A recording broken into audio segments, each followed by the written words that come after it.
Olá! A reunião da CPMI do INSS foi suspensa agora por 10 minutos a pedido da defesa do depoente de hoje, que é Jucimar Fonseca da Silva, ex-coordenador-geral de pagamentos e benefícios do INSS. Ele está num lugar reservado aqui conversando com o advogado. Certamente o advogado pediu para suspender por 10 minutos para conversar com o cliente. Enquanto isso, eu vou conversar aqui com o senador Rogério Marinho. Senador, ele veio com habeas corpus, mas ele está respondendo algumas perguntas do relator. Mas não são respostas muito consistentes, na sua opinião, ou são? Olha, a situação do Jucimar, eu acho que ele, dentro dessa estrutura que foi montada para fraudar a Previdência, talvez seja alguém que hierarquicamente está na base da pirâmide. Eu não o vejo como alguém que é o principal articulador, um dos principais articuladores. Saúde. Obrigado. Desse crime grave que está sendo perpetrado contra os aposentados brasileiros. Mas ele nos permite entender um pouco o funcionamento da máquina previdenciária, né? Como se davam as decisões, de que forma os pareceres eram emitidos. Ele está mostrando que ele quer mostrar uma postura técnica, mas foi uma postura que ao longo dos anos 23 e 24, que foi o período em que ele teve posição de mando dentro do INSS, vários pareceres que ele deu foram no sentido de flexibilizar barreiras, de permitir, por exemplo, que a CONTAG, que a CONAFE e que outras entidades tivessem descontos em bloco, ou seja, sem a necessidade de aferição da veracidade do desconto um a um. Né? Então vieram de tal maneira 20, 30 mil de uma vez, que passou tudo como se fosse um bolo. Né? E é evidente que ele fala que é apenas uma opinião, mas é uma opinião muito temerária de alguém que está na base da pirâmide, permitir que de repente esse número tão grande de benefícios fosse colocado dentro do sistema sem a verificação, sem o cuidado de se saber que de fato houve autorização por parte do beneficiário. Esse crescimento expressivo que ocorreu na diretoria de benefícios do número de pessoas que eram associadas, as próprias reclamações, me parece meio inverossímil que ele não soubesse de nada, né?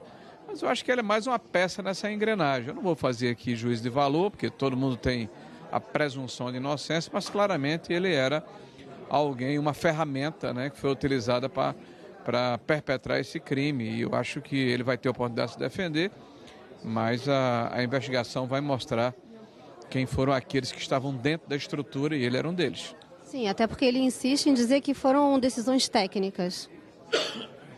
Pois é, mas é difícil você justificar uma decisão técnica que abre mão de critério de fiscalização e de controle. E com uma quantidade tão grande que são os descontos em bloco. E também como ele foi responsável por um grupo que investigou a CONAFE e ao final ele concluiu que não havia nenhuma ilegalidade da maneira como a CONAFE se comportava, e a própria CGU mostrou mais adiante que mais de 90% dos filiados da CONAFE, na verdade, foram filiados sem saber que estavam filiados ou que tipo de benefícios teriam à disposição. Então, ou ele fez um trabalho muito ruim como técnico, ou foi orientado a passar a mão na cabeça desses criminosos que estavam dentro da estrutura do INSS. Certo. Qual a sua expectativa para a última semana agora de CPMI? Olha, eu acho que é hora também do relator aproveitar esse recesso e debruçar sobre essa enorme quantidade de documentos que ele tem em mãos, das quebras que foram feitas, dos depoimentos que foram dados e tentar linkar, né, essas situações todas para que nós possamos entender qual era a engenharia por trás desse crime. Né? Na retomada em fevereiro, nós vamos ter a oportunidade de trabalharmos a questão dos consignados, isso também é um problema muito grave. E na quinta-feira agora a votação de requerimentos. Até agora o governo blindou muitas pessoas que poderiam elucidar o crime. Veja hoje, por exemplo, a casa da Daniela Fonteles, que o governo impediu a sua vinda, impediu a quebra do seu sigilo. E hoje é uma reportagem do Metrópole que mostra que, além do dinheiro que ela recebeu do grupo do Antônio Camilo, quase 5 milhões de reais, ela também era sócia do Antônio Camilo naquele negócio da maconha, né, do cannabis sativa, né? Então há muitas ligações e o fato dela ter sido marqueteira da Dilma, do PT, né, isso tudo faz com que o governo termine blindando ela aqui, infelizmente, na comissão. Vamos ver se a gente tem voto na quinta-feira. Muito obrigada pela entrevista, senador. Bom trabalho. Obrigado também.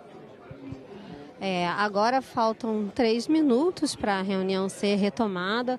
Como eu falei, o depoente está conversando com o advogado num corredor aqui ao lado da sala da reunião da CPMI, certamente sendo orientado das próximas respostas. Nesse momento, ele está respondendo às perguntas do relator, já há bastante tempo, do deputado Alfredo Gaspar, já há bastante tempo, e pelo visto o relator vai continuar fazendo perguntas, tem bastante perguntas, vários gráficos que ele está mostrando aqui no telão. Então, agora 2 minutos e meio para a reunião ser retomada. E também, hoje, seria ouvido o Sandro Temer de Oliveira. Ele seria o primeiro depoente. Ele é empresário e também é investigado pelas fraudes. Sandro está preso e foi beneficiado com o habeas corpus do ministro André Mendonça, do Supremo Tribunal Federal. Portanto, ele não veio, esse habeas corpus dava a ele o direito de não comparecer aqui à CPMI, e o presidente aqui da CPMI, senador Carlos Viana, comentou essa decisão. Veja. O segundo depoente convocado para essa data de hoje, senhor Sandro Temer de Oliveira, representante das associações de aposentados e pensionistas APPS Universo e a PDAPREV, obteve o direito de não comparecer a esta CPMI, apesar de preso, por decisão do ministro André Mendonça na petição 14.170 em Sergipe. Nós respeitamos a decisão do ministro, mas compreendemos que o pedido do senhor Sandro Temer, como qualquer outro pedido do depoente, deveria ser distribuído como habeas corpus em livre sorteio e não direcionado diretamente ao ministro André Mendonça, o qual tem tido uma posição que consideramos isolada na decisão, mas também de não... E o senador Carlos Viana, presidente da CPMI, está concedendo uma entrevista coletiva nesse momento. Acompanhe. Mostrando com clareza que o relatório que está sendo chamado de técnico tem falhas graves. A amostragem que foi feita dentro de todo o trabalho e que a CGU confirmou, mostrava já naquele momento que a empresa Conafer, que começavam as denúncias as centenas em todo o país, não tinha condições de manter o acordo de cooperação técnica. E o relatório, assinado por ele e mais 2 servidores, deu continuidade a todos os descontos. O que nós queremos dele, ouvir com clareza, é quais foram os motivos. Porque, pelo que nós temos hoje, dificilmente qualquer outra associação teria continuado, qualquer outra decisão não poderia ser diferente daquele momento de suspender o acordo de cooperação técnica, o que não foi feito. Senador, eu queria aproveitar, o senhor já falou mais cedo, mas agora a gente está com câmera. O senhor pode falar rapidinho sobre a questão do Jorge Messias? Ele pediu reunião com o senhor, com a bancada, em que pé que está isso, quando que vai ser? Jorge Messias, como evangélico, me procurou como presidente da Frente Evangélica do Senado. Ouvi o pedido dele de um encontro com os senadores e o que tenho feito, primeiro como irmão na fé e segundo como presidente, é conversar com os senadores se eles estão dispostos a se reunir com o senhor Jorge Messias, o advogado-geral da União, para que possam ouvi-lo. O que eu posso fazer neste momento é isso, dada a minha condição de chefiar a frente pelo Senado. Duvido muito que um encontro que possa acontecer vá mudar a decisão de voto de cada um dos senadores. Mas penso que por questões de respeito ao cargo dele e por questões de respeito à nossa própria fé, seria interessante ouvi-lo e dar a ele a oportunidade de falar. Tem data para isso acontecer? Vai ser nos próximos dias? Nós estamos buscando... Primeiro eu estou ouvindo os senadores, estou conversando com um por um deles para saber quais os que estão dispostos a participar. Até o momento, a maior parte não quer, mas há aqueles que estão se colocando à disposição para ouvir. Vou passar para ele, naturalmente, ao final são 17 nomes, quais desses 17 estariam dispostos a uma conversa e a ouvi-lo. Ele tomará a decisão se vai marcar ou não. O senhor já recebeu ele no seu gabinete? Não, apenas por telefone. Senador, na avaliação do senhor, hoje, ele teria voto suficiente para ser eleito? Olha, por ser uma votação secreta, é muito difícil uma avaliação final. O ministro André Mendonça, por exemplo, ficou meses no corredor aqui, sendo rejeitado, não de uma forma aberta como está sendo o senhor Messias por parte dessa casa. E nós conseguimos, naquele momento, reverter a questão do senhor André Mendonça. Hoje, o quadro é completamente diferente. O senhor Nelson Messias, o senhor Jorge Messias, o senhor Jorge Messias, ele é uma pessoa que, entre os parlamentares, tem uma posição que pode ampliar o conflito com relação às emendas parlamentares, iniciadas de uma forma, a meu ver, indevidas pelo ministro Dino, porque nós temos a fiscalização por parte do TCU, temos a CGU, temos os tribunais de conta, todos eles houve por parte do Supremo, a meu ver, o atendimento a um pedido do Executivo de que as nossas emendas elas não fossem até liberadas e houve ali uma decisão que gerou uma insatisfação muito grande entre os parlamentares. Hoje, o senhor Jorge Messias, que naquela época também deu a decisão favorável a esse posicionamento do ministro Dino, ele está colhendo os resultados, né, da desconfiança e da insegurança dos parlamentares em relação ao respeito e ao equilíbrio entre os poderes. Ele terá, naturalmente, de demonstrar esse ponto de desacordo, ele terá de explicar isso aos parlamentares que está procurando. No sentimento do senhor, o senhor já tratou com a bancada que o senhor lidera e que a maioria não é favorável ao encontro. Então, nessa avaliação, o senhor acha que hoje o cenário ele não seria aprovado? Olha, não posso dizer. O que sei é que o voto será secreto. Há uma dificuldade muito grande de convencimento aos parlamentares, mas até o dia da votação ele terá o tempo necessário para conversar com todos. Com relação à convocação dele aqui para a CPMI? O fato de eu estar conversando com os parlamentares evangélicos do Senado para que possam ou não ouvi-lo, não vai retirar a minha decisão de colocar o requerimento em votação na próxima quinta-feira.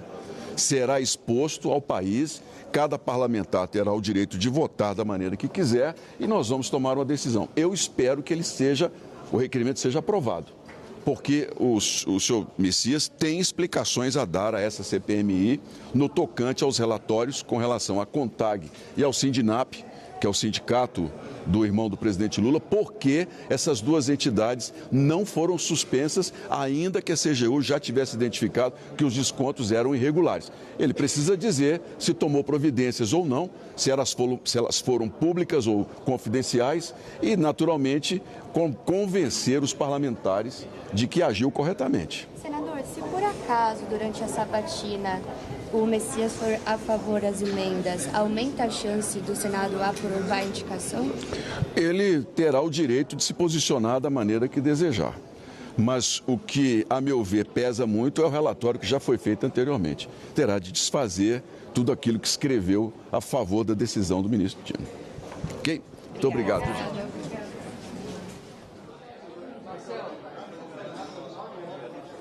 Você estava acompanhando a entrevista coletiva do senador Carlos Viana, presidente da CPMI do INSS, durante o intervalo que ele concedeu a pedido da defesa do depoente de hoje, que é Jucimar Fonseca da Silva. Jucimar era coordenador geral de pagamentos e benefícios do INSS e, nesse momento, ele está respondendo às perguntas do relator, deputado Alfredo Gaspar, que está perguntando a Jucimar o motivo dele ter liberado tantos ACTs, Acordos de Cooperação Técnica, com entidades envolvidas nas investigações. E eu estou ouvindo, o senador Carlos Viana continua mais uma entrevista coletiva. Vamos acompanhar. A CPMI, em fevereiro, se dedicará aos bancos. Pelo que tenho visto, pela quantidade de documentos, pela quantidade de envolvidos, as datas que temos disponíveis em 2 meses, elas vão se exaurir muito rapidamente. Então, eu estou propondo, eu colocarei aos senhores parlamentares uma prorrogação da CPMI por pelo menos mais 60 dias nos meses de abril e maio. Vamos começar a recolher as assinaturas para que a gente possa levar até o presidente do Congresso, Davi Alcolumbre. É uma resposta às cobranças que tenho recebido por parte dos parlamentares que fizeram convocações ou convites e que até o momento nós não conseguimos confirmar. O ministro Volney, por exemplo, Queiroz, da Previdência, é um dos nomes e já tem um convite aprovado, já foi instado várias vezes a comparecer, mas que tem sempre conseguido compromissos e nós esperamos ouvi-lo. É muito importante até o final da CPI. Portanto, eu espero que a gente consiga as assinaturas e a aprovação por mais 2 meses de trabalho no próximo ano. Valeu. Obrigada.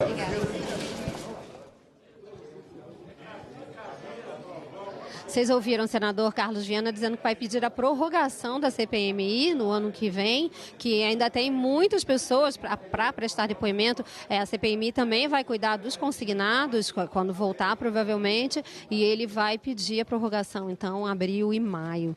Ele acabou de falar isso, realmente são muitos requerimentos já aprovados, muitas pessoas a serem ouvidas, e essa semana é a última semana de trabalho da CPMI este ano. A próxima reunião vai ser na quinta-feira, pela manhã, onde serão votados os requerimentos que ficaram da semana passada, que não foram votados na semana passada porque não havia consenso. Foram votados mais de 300 requerimentos na semana passada, na quinta-feira, requerimentos de convocação, de quebra de sigilo, de pedidos de informação, requerimentos diversos, mas requerimentos em que havia consenso entre oposição e governo. Os requerimentos mais, digamos assim, polêmicos, como a convocação do ministro Jorge Messias, advogado-geral da União, como o senador falou agora na entrevista coletiva, esses requerimentos mais polêmicos, eles ficaram, então, para votação na próxima quinta-feira, às 9 da manhã. Vai ser de manhã. E também há 2 depoimentos previstos na próxima quinta-feira, então, encerrando nessa quinta-feira, dia 4 de dezembro, a CPMI do INSS este ano. Aí a CPMI volta, então, em fevereiro. Senador Carlos Viana aqui já acionando a campainha para retornar à reunião. Então, vamos aguardar o reinício, a abertura.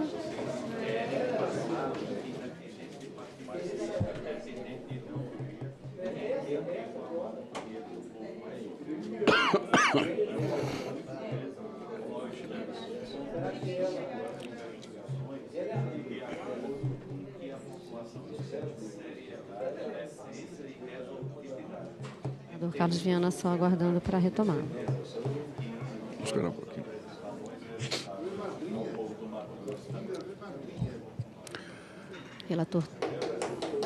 Relator está aqui, senhores, ao lado. Está reaberta a sessão. Continua com a palavra o relator Alfredo Gaspar. Foi reaberta agora, acompanhe.